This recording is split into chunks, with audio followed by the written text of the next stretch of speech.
Baptist Children's Ministry, Pastor Kyle here with you again. It's Tuesday of the Holy Week. I'm up here on top of the playground. We've got the coolest playground at Union. And a little secret, I come up here and play sometimes during the week. I really like going down the slides.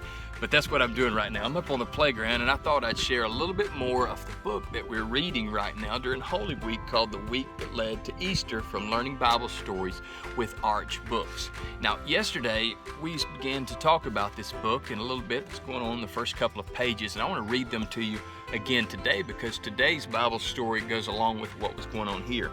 Hosanna, sing to Christ the King, crowds shouted as he came. They had heard many stories about how he had healed the sick and the lame. Jerusalem was crowded. The Passover had begun, a time to remember Egypt and to have a little fun. Yesterday, Monday of the Holy Week, we found Jesus coming into Jerusalem on a donkey, and people were waving palm branches at him and shouting, "Christ the King, Hosanna, the Messiah is here, the Messiah is coming." We've got cars going down the road right now too. I hope they can hear our Bible story. So that was yesterday. And today is also a very special week in Holy Week because it also involves things that are going on in Jerusalem.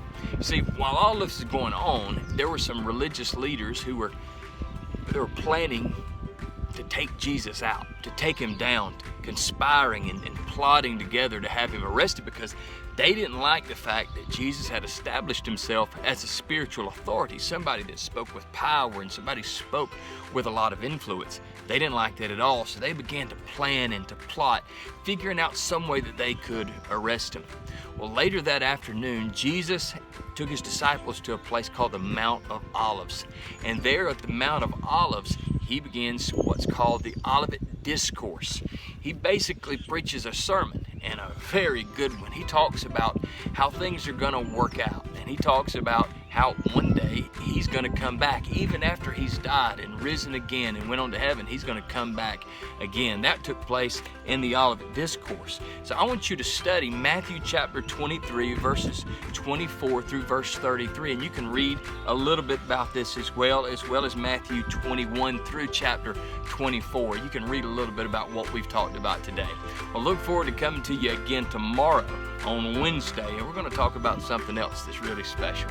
All right, y'all have a good day. God bless you, and I'm going to go down the slide.